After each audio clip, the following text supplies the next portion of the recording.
Assalamualaikum warahmatullahi wabarakatuh. Waalaikumsalam warahmatullahi wabarakatuh. Alhamdulillah pada malam hari ini saya diaturi beliau Kiai Ade dari Kota Serang apa Kabupaten Serang? Kabupaten Serang. Kabupaten Serang untuk berbicara tentang hal-hal yang saya sering bicarakan di YouTube.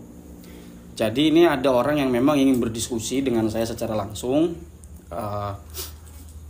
Punten ada dua Kang Ustadz ini yang mungkin akan menjadi kontra karena beliau ingin berdiskusi dengan kami, dan alhamdulillah ini diskusi secara baik-baik walaupun tidak sependapat dengan apa yang sedang saya bicarakan di YouTube ya. Ngopi bareng saja. Sambil ngopi. Santai aja Kang Hanif. Kita bahas tentang nasab ba'alwi. Ya. Karena saya sering membawakan hujah-hujah atau argumentasi-argumentasi yang sering dibawakan oleh Kiai Haji Imaduddin Usman Al-Bantani. Matur Kiai, mau Kiai dulu atau saya yang jelaskan tentang? Jelaskan saja lah. Jadi tentang nasab ba'alwi ini Kang Ustadz punten. Ya. Saya melihat bahwa apa yang disampaikan oleh Kiai Haji Imaduddin Usman Al-Bantani itu layak untuk kita pertimbangkan, untuk kita kaji, untuk kita telusuri.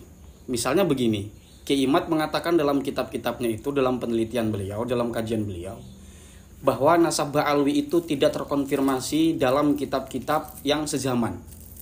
Dalam kitab misalnya ya Ahmad bin Isa itu kan katanya memiliki putra Ubaidillah. Ya. Dari Abdullah kemudian Ubaidillah yang dikhabarkan di abad ke-9. Abad 9 ke abad ke-4 itu kan jarak yang begitu sangat jauh. Terjadi kekosongan informasi dari abad 9 ke abad 4. Yang jadi persoalan sebetulnya sederhana. Dari mana mereka mengakui leluhur mereka yang baru dikabarkan di abad 9, yaitu tokoh yang hidup atau yang eksis di abad ke-4.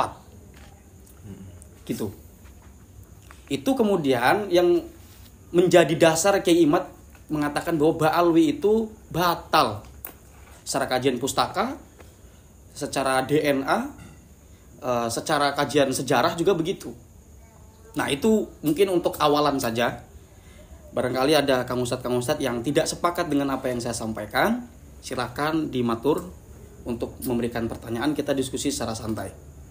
Mungkin nanti ada tambahan dari Kiai, silakanlah. Ya, silakan Ki Godrek. Apa saya dulu? Saya dulu ya. Nggih, punten. Ya punten ini Kang Hanif. Saya ngomong bahasa Indonesia aja ya. Nggih, siap. Terutama kakak saya Gus Hafid. Nggih. Karena biar bisa dimengerti sama semuanya, jadi saya memakai bahasa Indonesia. Nggih, siap.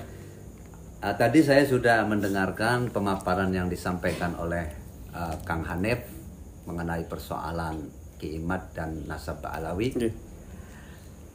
Namun kayaknya saya belum cukup puas ya, karena ada teori yang mengatakan bahwa ada mudikri syai' tidak disebutkannya sesuatu itu bukan berarti tidak ada. Iya. Itu kan suatu teori yang mungkin saja teori itu juga bisa menjadi argumentasi untuk tesisnya Kiai Imad ini. Punten ini ya. Boleh saya tanggapi ya? Iya, boleh. Itu silakan. Kan mengaitkan tentang kaidah tentang teologi. Adamul wijdan itu, la yakni adamul wujud. Iya. Jadi tidak disebutkannya sesuatu itu tidak menentukan sesuatu itu tidak ada. Untuk satu konteks tertentu itu tepat. Tapi untuk konteks yang memang tidak ada, bagaimana? Misal, di sini saya tidak membawa cewek saya, anda kan saya punya cewek. Oh iya. Ya. Walaupun memang saya jomblo. Iya. Ini punten bahas cewek ini biar tenang suasananya punten ya. Enggak apa-apa, jujur aja Kang Hanif ya. Saya tidak. Ya. Saya tidak bawa cewek dan saya tidak menyebutkan cewek. Dan cewek itu tidak ada. Saya tidak menyebutkan cewek, itu memang karena cewek itu tidak ada. Nah, berarti adamul wujdan tadi itu tidak tepat untuk diletakkan dalam konteks persoalan ini, yaitu saya tidak membawa cewek karena memang cewek tidak ada di sini. Beda persoalan ketika saya membawa cewek, andaikan saya punya istri, kalau sudah punya istri, saya bawa ke sini, saya tidak menyebutkan bahwa saya bawa istri, misalkan istri saya masih di mobil. Iya.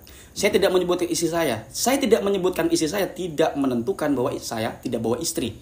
Tidak menentukan bahwa istri saya tidak ada. Itu baru konteks adamul wijdan itu tepat di situ. Tidak disebutkannya istri saya bukan penentu bahwa istri saya tidak ada. Untuk konteks itu iya. Nah, sama halnya dengan konsep atau persoalan Mbak Alwi. Ini kan persoalan ada dan tiada. Hal apa yang dapat menentukan Mbak Alwi itu benar-benar ada atau tidak ada di masa itu? Kalau konteks itu dipaksakan ke persoalan itu, bukti nyatanya apa? Atau tanda-tanda penguat yang mengatakan bahwa Ubaidillah itu ada di abad keempat? Pada zamannya. Sementara yang digunakan itu abad 9. Itu layuh tajubihi, punten Kang Ustaz. Ya. Nah, jadi untuk persoalan tadi, kaidah tadi, apa ada mudzikrin tadi itu saya pikir tidak tepat dipaksakan dalam persoalan Mbak Alwi. Begitupun saya sampaikan kepada gus-gus, kepada kiai-kiai yang masih ngotot menggunakan metode ini, itu sama sekali tidak layak untuk digunakan. Terima kasih. Silakan Kiai, takut ada ini Katuran campur bahasa Serang. Bahasa Gunung Saus lah. Katuran. Nanti bisa diterjemahkan kok. Pripun. Mungkin ada pertanyaan, mungkin apakah Mang Hanif percaya dengan karomah atau ya. Bisa ya. Iya, bangkit. Ada pertanyaan juga nih dari seseorang nih yang mengatakan, apakah Gus Hanif percaya dengan karomah katanya? Sekarang saya begini, ketika ini Kiai punten Kiai. Kalau saya salah ngomong mohon dibetulkan Kiai. Iya. Siap. Karomah itu bagian daripada ajaran Islam. Iya. Apalagi kita bermadhab ahlus sunnah wal jamaah. Bahkan saya membaca karomah itu dari karya Mbak Alwi sendiri. Jadi karomah itu bi ghairi ta'allumin wa mubasyarati a'malin makhsusatin. Jadi kalau pertanyaannya karomah, saya percaya karomah atau tidak, tentu saya percaya. Tapi saya tidak percaya orang ngejual baju karomah. Kenapa? Karena karomah itu tidak bisa dipelajari dan ia adalah bentuknya gift. Gift itu pemberian yang bisa datang sewaktu-waktu. Hadiah ya. Kalau itu bentuk khariqul adat itu andaikan dinisbatkan kepada Nabi kan namanya mukjizat Kiai. Kalau kepada orang soleh yang derajatnya makom kewalian baru karomah. Begitu. Jadi ketika saya membahas hal-hal rasional tentang keislaman bukan berarti saya tidak percaya karomah. Tapi saya tidak ingin karomah ini dijadikan sebagai bungkus untuk melakukan hal-hal dobol gitu. Jadi itu sih punten. Ya karena sebagian dari orang-orang yang pro dengan Mbak Alawi itu kan mengatakan bahwa ada sebagian orang yang berkasyaf atau yang bertemu dengan Sultan Hasanuddin. Ketika ditanya, ya Sultan, apakah benar Anda itu Mbak Alawi? Benar.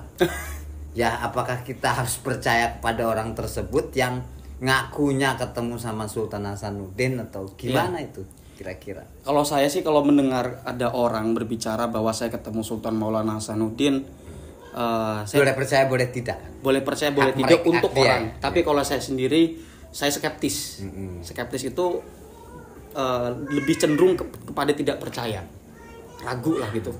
Dan memang hal-hal seperti itu kan tidak boleh dijadikan hujah. Iya, tidak bisa dijadikan hujah dalam ruang-ruang ilmiah. Ruang ilmiah. Iya, betul. Jadi bagaimana, ada tanggapan dari ini tadi punten Kang Ustadz kayaknya tadi tuh gak apa-apa Kang Ustadz belum nangkap saya. Belum nangkap. Untuk kalau saya pribadi ya Kang Hanif sama Gus Hafid, untuk saya pribadi soal karomat saya sepakat. Ya memang seperti itulah karomat ya.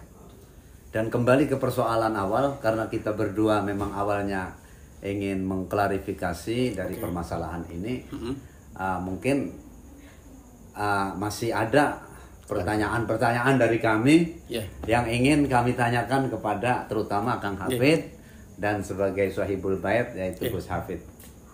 Ya mengenai persoalan tadi itu bisa meyakinkan bahwa wujudnya itu tidak ada, itu dari mana itu Kang Hanif itu? Ya, oke. Tadi kata Kang Hanif punten ya.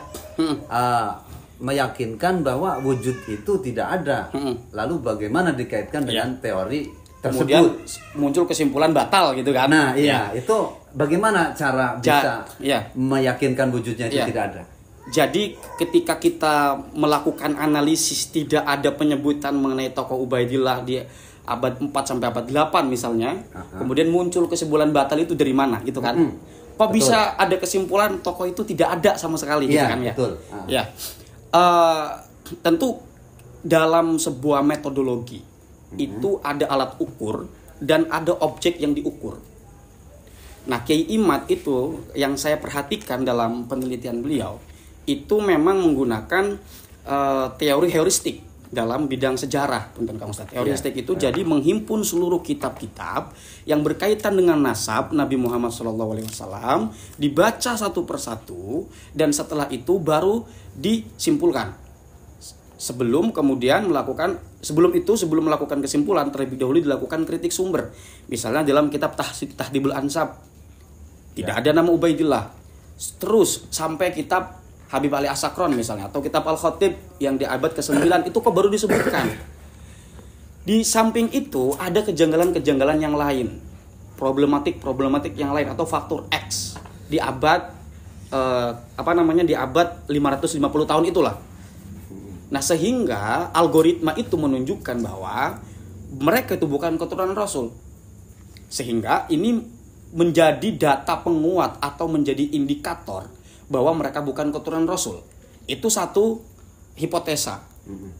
Didukung lagi oleh hipotesa tentang DNA yang dimotori oleh Pak Dr. Sugeng. Ya, Pak Ustadz pasti nonton lah, tahu ya? Ya, insya Allah. Ya. Pak Dr. Sugeng mengatakan bahwa gen Ba'alwi itu haplogrupnya G. Jadi mustahil, jangankan keturunan Rasul, keturunan Arab pun bukan. Nah, selaras apa yang disampaikan dari kajian pustaka oleh Kiai Imad dan dari Dr. Sugeng. Ini mutabakoh, gitu loh. Ditambah dengan kajian-kajian sejarah. Belum lagi kalau kita kaitkan Pak Manachem Ali dalam persoalan ini. Itu loh, jadi menggunakan metode ini, ada metodenya, ada alat ukurnya, sehingga kesimpulannya seperti ini, ya sudah. Jadi kalau misal, jadi gini, tapi gini ya, Kang Ustadz, saya klarifikasi dulu, saya disclaimer dulu bahwa saya tidak mengatakan bahwa apa yang disampaikan Kiai Imad itu benar secara mutlak gitu. Karena dalam pengetahuan itu tidak ada kebenaran mutlak. Selalu berkembang. Kendati pun kata Pak Dr. Sugeng, penemuan baru itu tidak mesti meruntuhkan penemuan lama, bisa jadi menjadi penguat. Gitu loh. Nah, jadi gitu. Balik lagi ke persoalan, bagaimana kita bisa membuktikan Ubaidillah itu tidak ada di masa lalu? Karena ditemukannya bahwa penyebutan Ubaidillah itu di abad 9. Dan di abad 9 ini tidak ada kolerasi dengan kitab-kitab nasab yang merunut sampai abad keempat. Sehingga disimpulkan bahwa Ubaidillah ini tidak terkonfirmasi sebagai keturunan Ahmad bin Isa. Begitu kira-kira. Nah, kalau kita mau banding, lebih masuk akal mana? Argumentasi yang digunakan oleh Kiai Imad atau argumentasi yang menyebutkan satu kaidah tadi yang ada mul wijdan, tidak disebutkan bukan berarti tidak ada. Oh, berarti maksudnya masih ada Ubaidillah. Kalau kesimpulannya begitu, apa buktinya? Gitu loh. Jadi itu metodologinya ya. Metodologi yang digunakan oleh Kiai Imad. Jadi memverifikasinya dengan kitab yang sejaman. Kitab sejaman. Sebetulnya tidak mesti kitab sejaman, ada kolerasi saja yang mengaitkan sampai eksistensi Abdullah atau Ubaidillah yang dikabarkan mereka itu. Karena masalahnya Ubaidillah ini konon dikatakan tokoh di abad keempat, putra dari Ahmad bin Isa. Kalau Ahmad bin Isanya itu memang memiliki data-data sampai ke sampai ke Rasulullah. Ada itu dalam kitab-kitab sezaman. Tapi untuk Ubaidillah ini tidak ada rekaman gitu loh tentang eksistensi mereka gitu, Kang Ustadz. Punten ya, apakah dengan cara metodologi seperti itu memverifikasi dengan kitab-kitab dulu lalu membatalkan, apakah itu bisa dipertanggungjawabkan itu, Kang Hanif? Bagaimana menurut Kang Hanif itu? Satu, kalau pertanyaannya seperti ini tentu lastu min ahli tentu ya. Saya tidak. Cuma ini diskusi biasa saja. Diskusi ya. Ini lagi sharing ya. Yang namanya sebuah kajian, ada metodologi. Kemudian hujahnya ini bisa dipertanggungjawabkan, yaitu Kiai Imad memunculkan kitab-kitab yang dikajinya. Nah, Kiai Imad diri sebagai pengkaji harus bisa menjamin bahwa ini bisa dipertanggungjawabkan dan penanggung jawabnya beliau sendiri. Ya artinya Kang Haji Imad itu, Kiai Imad itu kan dia berijtihad lah. Iya. Berijtihad. Seandainya beliau salah pun pasti dapat pahala sih. Satu, kalau benar mungkin dua. Iya. Ya, masuk ke ijtihad ya. Ijtihad. Sebab kan kayak seperti kita pengen mengetahui di mana letak Ka'bah untuk sholat menghadap Ka'bah. Kalau kita nggak bawa kompas pun itu kan masih zon ya. Nggak, kalau ditarik lurus belum tentu lurus juga kan sama Ka'bah. Entah itu nggak presisi lah. Jadi kita di situ kan berijtihad bahwa menghadap Ka'bah di sini menceng semit atau orang kan. Sing penting ngadep Ka'bah, mbu pojok, mbu pinggir, mbu tengah ya. Artinya Kang Haji Imad tidak, meskipun salah pun istilahnya beliau mendapat pahala. Itu menurut pandangan Gus ya? Menurut pandangan saya bisa seperti itu kan ya. Iya, betul. Kalau Kang Ustaz sendiri? Kalau untuk pribadi saya, khususnya sebagai muhibbin ini. Iya. Ya. Gak apa-apa, kita santai aja di sini sambil ngopi ya. Sambil ngopi, sambil ngopinya gak kurang.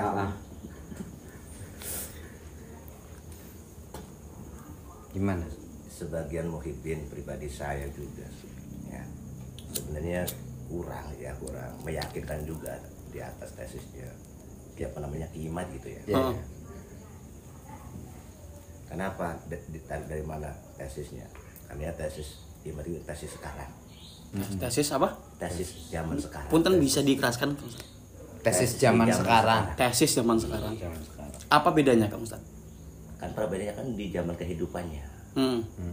Jadi perbedaannya di zaman kehidupannya kan nggak mungkin Imad itu mengetahui sepenuhnya. Kemudian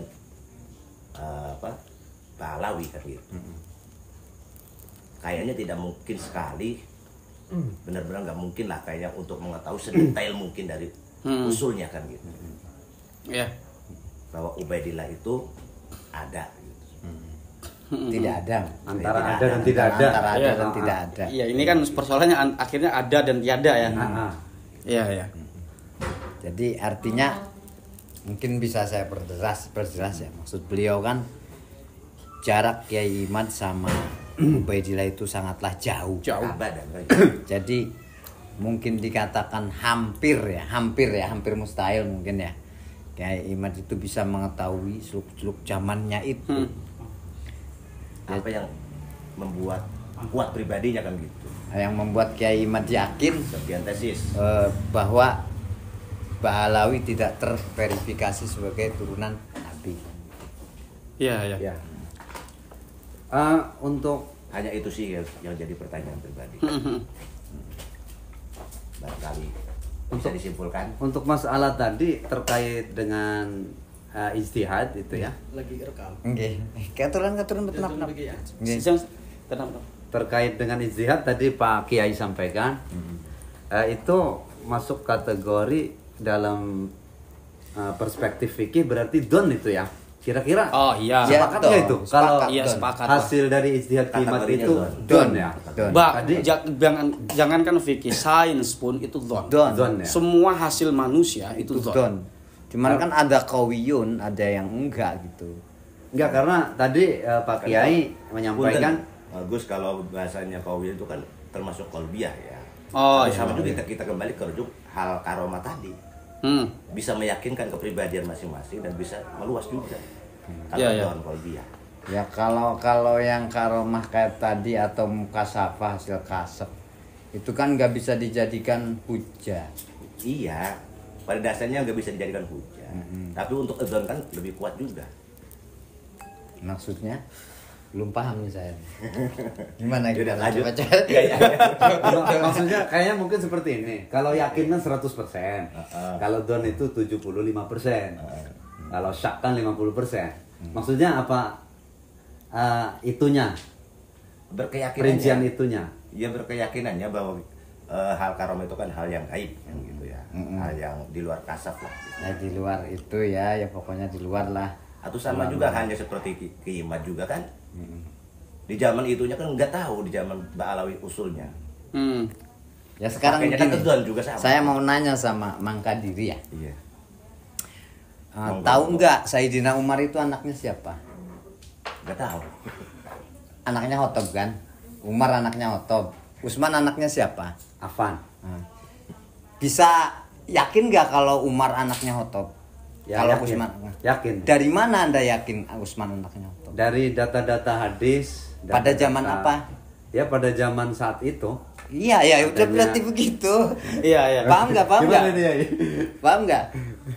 Kira-kira kenapa kita tahu bahwa Umar atau Usman anaknya Khotob, Usman anaknya Hatta?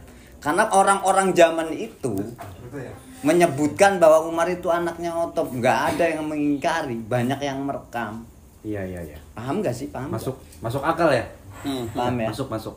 Seandainya orang sekarang ditanyakan, ada nggak kitab yang mencatatnya? Ya nggak perlu ada catatan karena pada waktu itu banyak hadis yang menerangkan catatan turunannya memang nggak ada, tapi pada zamannya disebutkan bahwa Umar anaknya Khotob. Sampai sekarang pun orang nggak bakalan ada yang mempertanyakan. Jadi kesimpulannya Gus Ma mendukung Ki Imad membatalkan Ba'alawi gitu. Sebenarnya saya bukan mendukung masalah membatalkan Ba'alawi ya.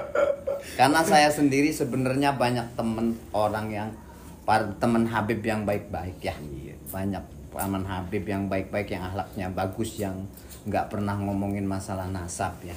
Cuman saya mendukung tentang ilmiahnya ya, Karena terus terang di zaman sekarang ini di Indonesia itu banyak ulama yang alim, yang pinter ya. Cuman bagi saya ada 2 ulama yang sangat berpengaruh saat ini ya. Yang pertama Syekh Bahauddin Mursalim. Itu Gus yang berpengaruh. Tar dulu ke. Yang kedua Syekh Imaduddin Usman Al-Bantani. Iya. Kalau Gus Baha itu ilmunya sangat berpengaruh, mengefek lah semua orang bisa semangat ibadah, semangat melakukan suluk ya, tasawufnya, pembahasan tafsirnya, membuat orang itu melek dalam pengetahuan ya. Tapi kalau Kiai Imad itu, ketika Kiai Imad membuka bab nasab, semua ilmu dibuka, ilmu filolog, ilmu genetika ya, ilmu nahu, ilmu sorof, ilmu balagot dibuka sama Kiai Qurtubi. Karena apa? Karena yang dibahas nasab menggunakan bahasa Arab, sehingga semua para santri membahasnya. Termasuk di Jawa Timur tuh ada Basul Masail tentang metode isbatun nasab, itu kan ada tuh ya. Artinya Kiai Imad itu membangkitkan semangat pengetahuan. Ya, baik betul. dari kalangan santri, intelektual juga, termasuk DPR juga ikut membahas, termasuk sejarawan juga ikut membahas. Karena apa? Karena memang apa yang dibahas Kiai Imad ini bukan sekedar masalah nasab saja, tapi menyangkut seluruh keutuhan NKRI. Katanya begitu. Allah alam ya. Mungkin begitu enggak? Ya, saya harap sebegitu. Gus ya. Tapi kan punten Gus. Hasil tesisnya itu kan berdampak yang gak jelas atau yang buruk gitu untuk semua umat kan gitu. Bagaimana? Dampak buruknya seperti apa, Kang Ustaz? Ya kan seperti kekisruhan, kerumunan sekarang ini kan. Itu kan karena Kiai Imad ini mendobrak sesuatu yang selama ini dianggap mapan. Gitu yang loh. Boleh yang nggak pro Kiai Imad boleh kesini, boleh nggak apa-apa. Nggak apa-apa, santai aja. Nggak apa-apa, santai aja. Yang nggak ngobrol sama Kiai Imad nggak apa-apa kesini. Karena kita ini kan ya nimbrung. Berbeda nggak apa-apa. Berbeda pendapat nggak apa-apa. Jadikan perbedaan itu seni dan jadikan persamaan itu indah. Mantap. Agar menjadi seni yang indah. Keprok atuh. Jadi kita nggak usah jotos-jotosan, nggak usah saling persekusi. Terus terang, insya Allah saya itu mencintai Habib-Habib yang saya kenal ya, yang beliau sangat baik di dunia ini dan sampai akhirat saya akan mencintai beliau. Khususnya Habib yang pernah dekat sama saya. Ini juga Kiai yang menjadi kegelisahan saya ya. Saya melihat ini, mudah-mudahan pandangan saya yang salah. Masyarakat kita itu kebanyakan tidak bisa meletakkan konteks dalam satu persoalan. Satu konteks yang dibawakan Kiai Imad ini adalah satu konteks tentang fenomena genealogi atau fenomena nasab satu klan. Artinya kalau fenomena satu klan ini mestinya tidak berdampak pada urusan kebencian atau apa. Kan fenomena nasab kan lu keturunan siapa, nenek lu siapa, itu kan. Tapi kalau soal kebencian itu kan berkaitan dengan perilaku, moral, ucapan, tindakan yang mengganggu orang lain. Gitu loh, Kiai. Jadi ketika Kiai Imad mengatakan lu bukan keturunan Rasul, saya pikir ini tidak ada kaitan dengan unsur kebencian. Karena Kiai Imad itu ketika mengatakan hal demikian berdasarkan basis-basis kajian yang telah beliau sajikan gitu. Kecuali Kiai Imad mengatakan maaf, misalnya ada satu klan nih diomongin apalah, omongin dajjal atau apa, nah baru kita sebut sebagai tindakan kebencian begitu, dan layak misalnya kita katakan ini memicu kekisruhan di antara khalayak seperti Kang Ustadz bilang tadi itu. Nah, kalau kita bisa memahami ini, artinya kita bisa mengkonsep konteks dalam satu persoalan, saya pikir tidak ada namanya itu jotos-jotosan. Iya, tidak ada namanya emosional berlebih. Karena kita sudah sadar dan menyadari ini ruangnya di mana. Ketika kita membatalkan satu nasab tertentu, bukan berarti kita membencinya. Toh saya saya itu melakukan karya ilmiah, menulis jurnal, kemudian menulis skripsi. Referensinya dari Ba'alwi juga saya pakai. Walaupun saya tulis waktu itu ketika belum ada kisruh nasab. Tapi sampai sekarang kitab itu masih saya baca. Karena itu tidak ada kaitan dengan lu keturunan siapa. Lu keturunan Rasul bukan keturunan Rasul, selagi lu masih memperlakukan manusia sebagai manusia, kita layak hormati sehormat-hormatnya. Gitu loh. Kalau kita ini bisa dewasa untuk bisa seperti ini, saya pikir tidak perlu kita untuk marah-marah, untuk emosional secara berlebih gitu. Contohnya gini aja sih ya. Seandainya pengarang kitab Sulaiman Taufik ya Sulaiman Taufik, ataupun kitab Bughyatul Murtasidin ya, kitab fikih fenomenal, tidak ada embel-embel Ba'alawinya, ada ataupun tidak, kita tetap mengkajinya karena kitab itu sangat fenomenal lah, kitab yang di dalam fikih termasuk kitab hebat lah. Artinya di situ juga menunjukkan ya baik dia bernasab Ba'alawi ataupun bukan, kalau berkarya, berkontribusi dalam agama, ya tentunya kita tetap memuliakan dan menghormatikan begitu. Jadi masih kalau nggak setuju ya silakan. Saya juga belum 100% mendukung Kiai Imad. Cuman saya itu menghargai apa yang Kiai Imad persembahkan. Sebab kita ini sebagai santri memang harus menerima semua ilmu dari kalangan siapapun ya. Pengetahuan lah.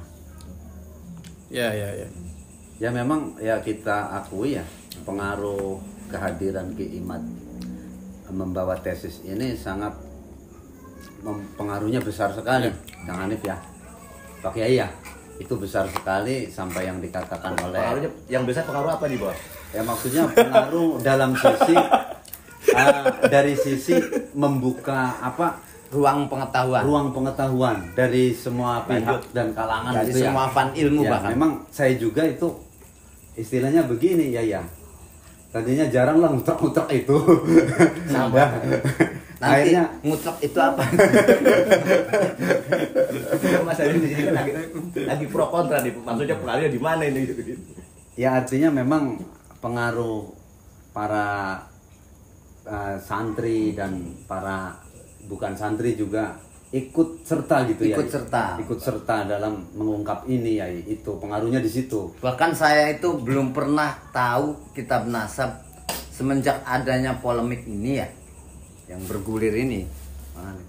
Saya itu sampai ke rumahnya Kiai Imad pada Lebaran, itu saya langsung datangi ke rumahnya. Sehingga kita ngobrol. Wajar aja Gus kan, Gusnya mendukungnya. Saya belum mendukung waktu itu. Terus terang saya belum mendukung ya. Saya ke sana saya belum mendukung, terus kemudian ngobrol banyak dan saya juga ke rumah Gus Aziz Jajuli. Langsung saya kata Gus Aziz Jajuli kalau beliau nonton nih, dia ngomong, "Belum ada tamu yang minta kitab." Kan ngomong gitu kan? Iya. Baru ada tamu saya minta kitab. Harus tunjukin kitabnya, kita baca sama-sama di situ. Ya, terlepas dari apapun itu, Kiai Imad boleh salah dalam pendapatnya. Iya. Tapi yang saya Pribadi tahu saya juga Gus yang saya tahu sampai sekarang Kiai Imad itu belum berbohong. Karena yang beliau sampaikan itu memang apa adanya. Saya belum tahu kalau beliau itu berbohong. Tapi kalau umpamanya beliau salah, bisa saja salah. Tapi selama ini beliau belum berbohong. Maaf, kalau dari tetangga sebelah kan ada yang mengatakan, ya Imam Syafi'i nggak ngebatalin. Ya itu kan namanya juga kerok juga sayanya. Ya mungkin Gus Hanif yang bisa jelasin lah. Kerok juga sayanya itu ngomongnya. Bener nggak? Iya, apa salah informasi itu enggak? Ada memang. Emang ada ya? Ada. Mungkin tadi yang dipertanyakan ya itu Kang Adep. Kesimpulannya bisa masuk ke situ. Masuk. Ya artinya kan Imam Syafi'i juga nggak membatalkan. Kan gitu mungkin kan gitu maksudnya. Maksudnya itu yang tadi soalnya kan pertanyaan. udah jauh abad lah gitu. Masa kehidupannya Ki Imad dengan Ba'alawi kan gitu. Iya, tapi kan tadi udah saya jelaskan. Tidak ada yang mengkonfirmasinya. Kalau Umar bin Khattab meskipun nggak ada tulisannya, nggak ada hotnya, semua orang juga meyakini Umar itu anaknya Khattab. Karena apa? Karena pada zaman itu eksistensi udah eksis, sudah surah di waktu itu ya. Surah wal istifadah waktu itu. Ya makanya inilah yang dimaksud surah wal istifadah yang digunakan. Tapi ada Gus yang nggak percaya Umar Khattab itu. Ya Pak. Orang kafir. Maksudnya? Yang nggak percaya. Enggak, beliau mungkin nggak percaya sama Umar bin Khattab, tapi beliau orang kafir juga percaya kalau Umar itu anaknya Khattab, maksudnya begitu. Iya. Kalau percaya beriman nggak Gus? Maksudnya begini, dia nggak beriman tapi dia percaya kalau Umar anaknya Khattab. Dia namanya nggak percaya bos. Sekarang gini umpamanya. Si Mamora itu orang Medan tuh ya. Iya. Si Mamora punya anak namanya Sudung. Ya. Percaya nggak kalau Sudung itu anaknya si Mamora? Percaya. Karena banyak datang berita, bukan berarti kita kafir tuh, bukan berarti kita Kristen kan atau Nasrani, jadi Nasrani. Gitu. Iya. Gimana? Muhyiddin? Ya masih dalam proses ya. Iya, nggak apa-apa. Karena banyak, mudah-mudahan 5 menit lagi sadar. banyak Ya. Sebelum disimpulkan saya udah sadar ya. banyak para teman-teman yang mengatakan bahwa begini katanya, kalau ini dibatalkan lalu nanti kan ada Imam Mahdi datang, itu gimana itu? Kan Imam Mahdi itu kan datang dari turunan Rasulullah.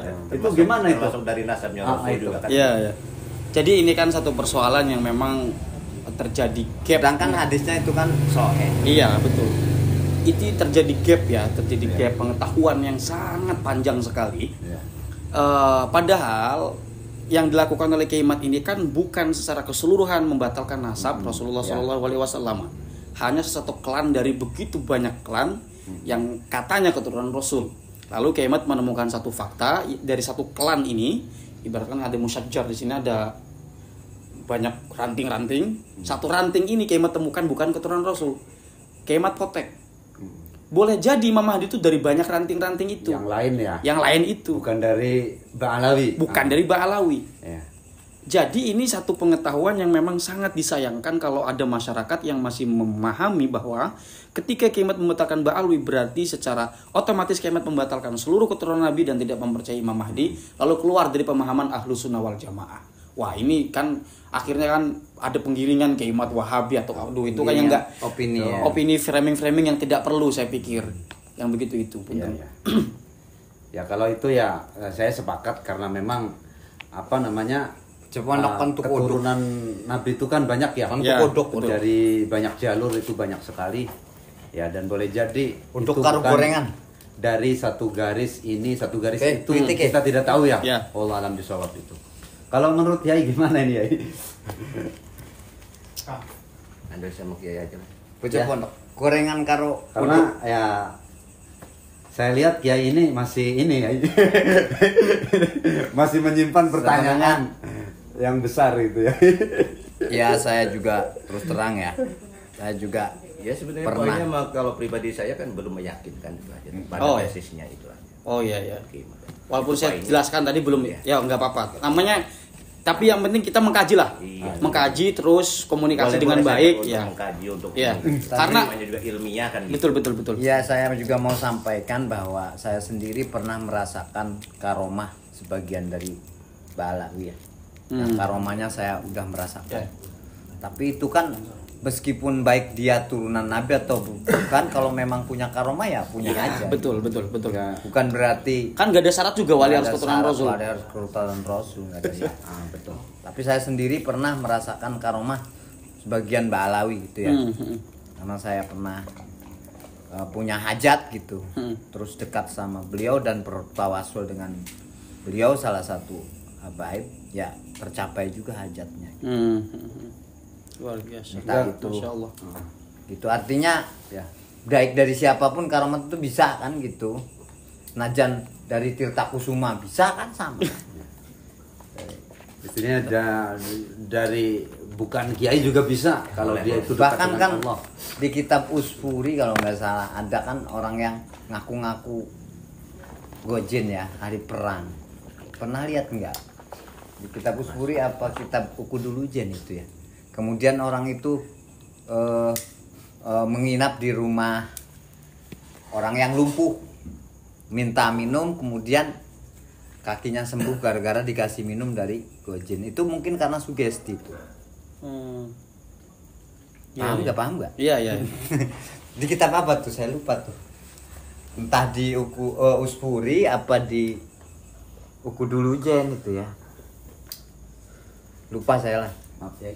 Mohon maaf ya kalau lupa kitabnya, redaksinya lupa juga redaksinya ya, pokoknya seperti itulah. Jadi udah gitu Ki. Cukup lah. Sekarang ya tinggal menyatukan saja karena tadi sekedar pesan. Ya intinya bagaimana kita tetap bersatu di tengah perbedaan itu, dan kita tidak boleh melarang orang yang mengkaji dan melakukan kesimpulan apa ya silakan. Ada pertanyaan lagi nih dari sini katanya nih. Metode apa yang digunakan Kiai Imad ya? Yang katanya kan di situ nggak tertulis kitab tersejaman, nggak dituliskan kitab sejamannya, nggak ada gitu. Karena di situ kan adanya surah wal istifadoh. Oh, kitab iya ada. Dalam kaidah isbatun nasab. Oh, ada 4 turuk itu, ada bijamil ajal, kemudian ada khatun nasab. Saya ngelihat bukan 4 turuk sih, ada yang 12. Iya, itu beda-beda memang. Iya. Kalau yang saya pernah baca itu dalam kitabnya Syekh Mahdi Ar-Rojai Al-Mu'aqibun itu ada 4 itu, diantaranya bijamil ajal, ada khatun nasabah, kemudian surah wastifadu, satu lagi aku lupa. Jadi mudah-mudahan nggak salah, kalau saya salah silakan dikoreksi ya, karena banyak udah lama juga yang saya baca itu. Jadi memang Ba'alawi ini kalau menggunakan bijamil ajal, jil itu artinya kan estafet itu dari awal. Berarti nggak bisa karena nggak ada kitab sejaman. Tapi khatun nasabah, yaitu catatan-catatan dari ulama yang nasab. Biasanya kan begitu. Kemudian dari surah wastifadho gitu.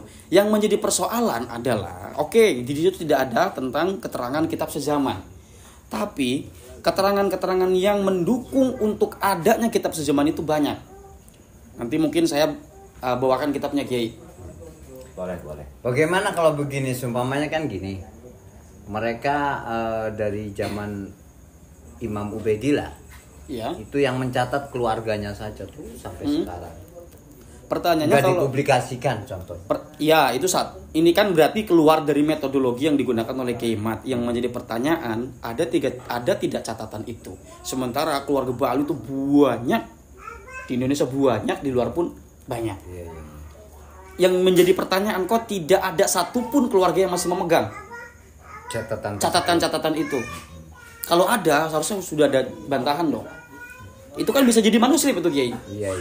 Manuskrip misalkan catatan dari syekh siapa, kemudian dilihat ini kertasnya ini tahun berapa, kan ada sekarang itu uji karbon dalam filologi itu. Persoalannya kan itu nggak ada tuh. Sehingga ini yang menjadi kesimpulan Kiai Imad ketika melakukan kritik sumber, tidak ditemukan data-data yang mencatat nama Ubaidillah ini. Lantas apa bukti yang gunakan oleh mereka. Surah Wastifadhah pun ini kapan mereka mulai syuhroh? Iya, iya. Apa bukti syuhroh mereka di abad 7, di abad 5, di abad 6? Saya mau nanya, Ubaidillah itu tahun berapa sih? Dikabarkan oleh Ba'alwi dalam kitab Habib Ali Asakron, kemudian ada di kitab apa itu yang biasa jadi rujukan Robito Alawi itu. Ya Allah, aku lupa namanya, yang itulah pokoknya. Sejarah Mubarakah. Bukan, Sejarah Mubarakah itu malah yang mengingkit kok. Ya, Samsul Zahira, betul. Samsul Zahira. Itu dikatakan adalah leluhur Ba'alwi yang keturunan Ahmad bin Isa atau Ahmad Al-Muhajir. Nah, Ahmad Al-Muhajir sendiri ini pun adalah satu penyematan kepada tokoh Ubaidillah.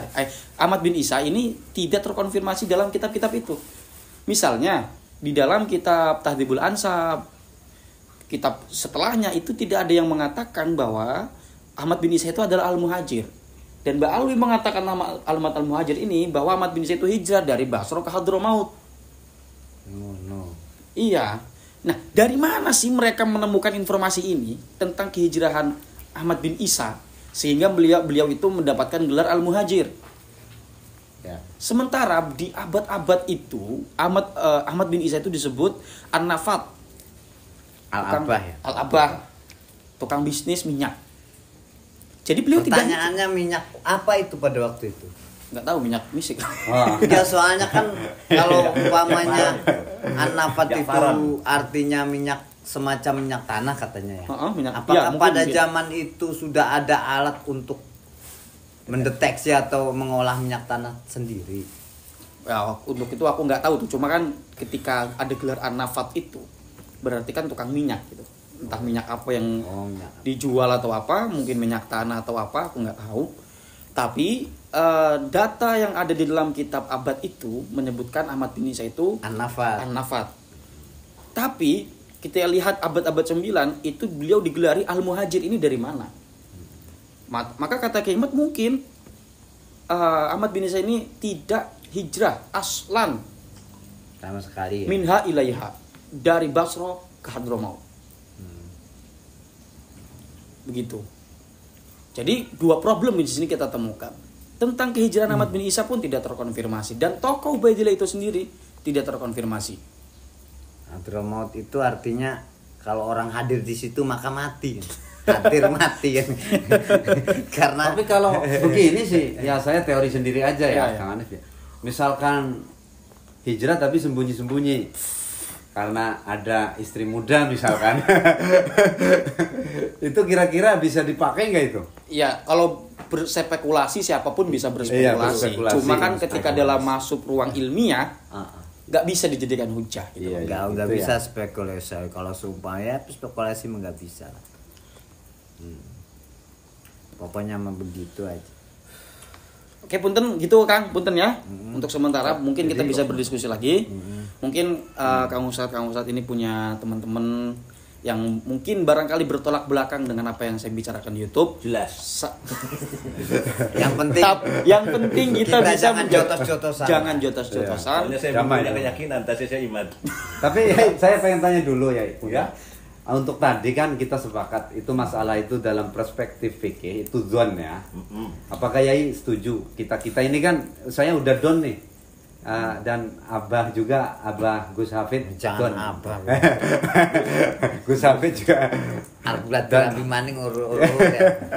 Yai gimana ini kalau Yai? Apakah don itu masuk ke sini?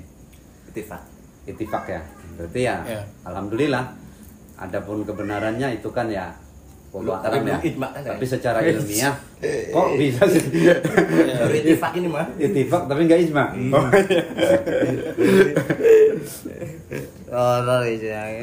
Iya. Ya cukuplah kayaknya. Nanti bisa disambung kapan-kapan insyaallah. Ya, mudah-mudahan atau ada kesempatan lain. Gawe maning sing baru dengan tema yang beda juga bisa diupload di kapan. Iya, boleh. Nanti mah begini, Gus. Biar enak. Ya sudah. Ya. Oke, teman-teman, saya tutup. Terima kasih Kang Ustadz, punten Kiai. Hadanallahu wa iyyakum ajmain. Wassalamualaikum warahmatullahi wabarakatuh. Waalaikumsalam warahmatullahi wabarakatuh.